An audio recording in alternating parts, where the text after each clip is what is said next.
push the button. News Talk 1430 WXNT. Now, back to the edge of the web with Aaron Sparks.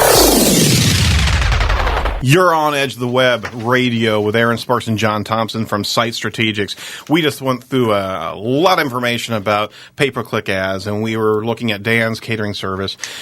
One of the things that we do want to touch on, and there's so much information in this, we are happy to talk about all of this. In fact, we welcome phone calls in.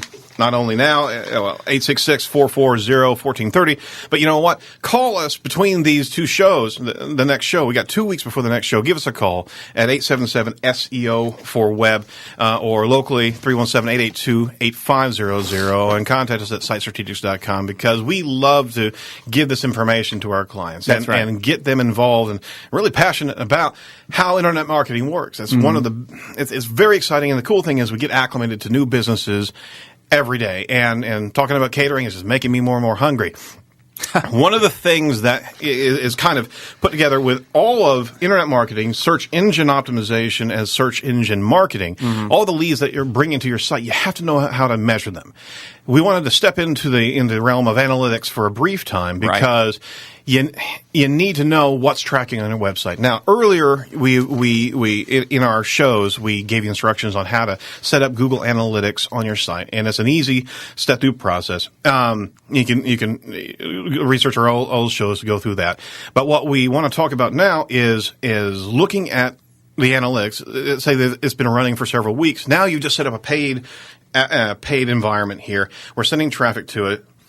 There's a lot inside of Google Analytics. There's a lot of data that's being collected and being understood. Google, go ahead. Yeah, just to connect the two, we started the PPC campaign. We've got the landing page. The landing page has got Google Analytics on it. So just so our listeners can connect all three. That's right. And you want to be able to diagnose and be able to see how that paid traffic is actually interacting with your website. So it's not evident on the first homepage of Analytics where that data is. It's showing some visits over the course of the last month. It's showing different regions of the country. It's showing some kind of canned widgets or dashboard reports. Yeah. What you want to do is actually go a little bit deeper in and create one of these dashboard reports to put up on the homepage. And how you do that. And we're going to actually put this on our YouTube video so you can go through the step-by-step process. But you actually go into the areas of traffic sources inside of standard reporting. You'll actually pull up traffic sources and go into the source tab. They expand out, and you'll find a search breakdown. Okay, the search unfolding area shows organic. And it gives you a display of all the keywords that are actually coming into your website, and you can actually filter them from organic and paid. All right, and paid in the paid grouping, you can see the number of paid requests that have come into your website and the amount of time they've actually spent on that. So they're already filtering paid traffic. Now, one other thing that you want to do is filter out if there was any brand associated. So if anybody typed in Dan's Catering, right, and actually clicked on a paid ad, right, that's still a paid ad. We can look at that as a true lead coming through. That's right. But if this was organic traffic and we hadn't been paying on it, we really wanted to filter the Dan's brand out, because that's not really the people that are unknown, that don't know, because you may have been handing out flyers, this, that, and the other. We want to know what the organic traffic is coming into your website. So you can actually filter some of the Dan references. So it's danscatering.com. We can take that out. We can pull out anything that has to do with Dan, and then you're really getting an accurate data set of the unknown, non-branded traffic that's coming in. Okay? And that's beneficial, because that means that you can also see improvements on that on a regular basis. So what you do there is there's some filtering agents there. And then you can actually, with one click of the mouse, add that to dashboard. And so the next time you log in, if you go to the home page of your analytics, that report is right there as well. Now, there's a number of different reports that you can generate to help understand traffic, but some key metrics to understand about the performance of the website.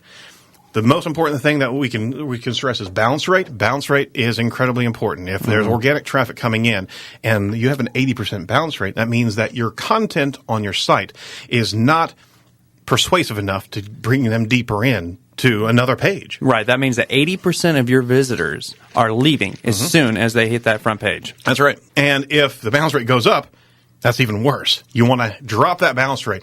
A really good bounce rate is around 35%, 40%. That means that 60% of your audience is going deeper into your website. Sure. You want to look at the metric of pages per visit. How many pages, on average, do users that are coming in for whatever source, either direct traffic or search engine traffic or paid traffic, how many pages are they actually looking at, right? Yep. Are they going to the cheese? Are they going to the cheese? Well, that's also very important. You can set up conversion funnels so you can actually see out of all the search traffic, are they getting to page X? Are they getting to that pull the trigger and sign up for a newsletter and that eventual receipt page of thank you for submitting your information? That is a conversion point. The same thing with a transaction. You're selling widget B, or if you're selling an appointment or scheduling an appointment for catering. You want to know out of that traffic, they go from your home page or whatever page to the scheduling appointment page to the receipt of thank you, we'll be in touch with you shortly page. That's a conversion funnel. Now, as soon as you start putting all that together, you start getting a heartbeat of how the site's functioning. And that's very, very important to understand what's happening on your site. That's right. You have visitors, you have unique visitors. All this, there's a slew of data here, but it really is important to be able to customize your reporting. And it's really specific to your website and what actions you're having the customers of your website do. All right, so that's the end of our segment for that. We love to talk about this. There's a lot more information here. Please give us a call during the weeks following, and we can be more illustrative on this. All right, we have some news of the net that we want to go over quickly. Yeah, absolutely. John, take it away. Okay, I'm just going to go over them real quick here. So yesterday, all the timeline got moved over, mandatory for all the Facebook pages. Okay. Yep. For those of you that know about the timeline of Facebook, it's basically a big banner. Okay, but now for businesses, they get a little bit more perks on what they can do. Some of the features is organizations can pin a post to keep a story up there for 7 days now. Milestones and page timelines allow page owners to tell stories through bigger photos and milestones. And you can see your friend activities. It's the cover photo, which is the biggest change that I think people see. Activity logs, you can see your page activity. We were just talking about Google Analytics. That allows you to see that stuff on your Facebook page. I think what we're seeing here is it's becoming more and more like a website. That's right. That's right. And I anticipate Facebook providing additional analytics just off that. You can make buttons for your tabs that you have more graphical control over your Facebook fan page now. And that's fantastic. What other news we got out there? Okay, so Facebook is testing simpler interface for creating ads and targeting users. I'm not going to dig into the big specifics here or the big thing of this, but and we have all these links on our website. Absolutely. So you're allowed when you create an ad, you can either go broad categories, you can target broad categories or precise interests. So let's say I like Dan's Catering, for instance. I really like Dan's Catering. He's got a Facebook page. I liked it, so I want to run a Facebook ad and target people that like Dan's Catering. Yep. Now Facebook is allowing you to mix in the two. So for another example, let's say we want to target expecting parents who like the Food Network or small business owners who like American Express. Yep. Now we can put together ads that just really dial into that Facebook page. And one of the best parts about that is you've got a visual ad, you've got an icon, you've got a graphic there, and there's a whole science of delivering a really clickable graphic. And we look at those on a regular basis. And for Site Strategics, we develop those type of advertising mediums on a regular basis and pay attention to the success rates of those.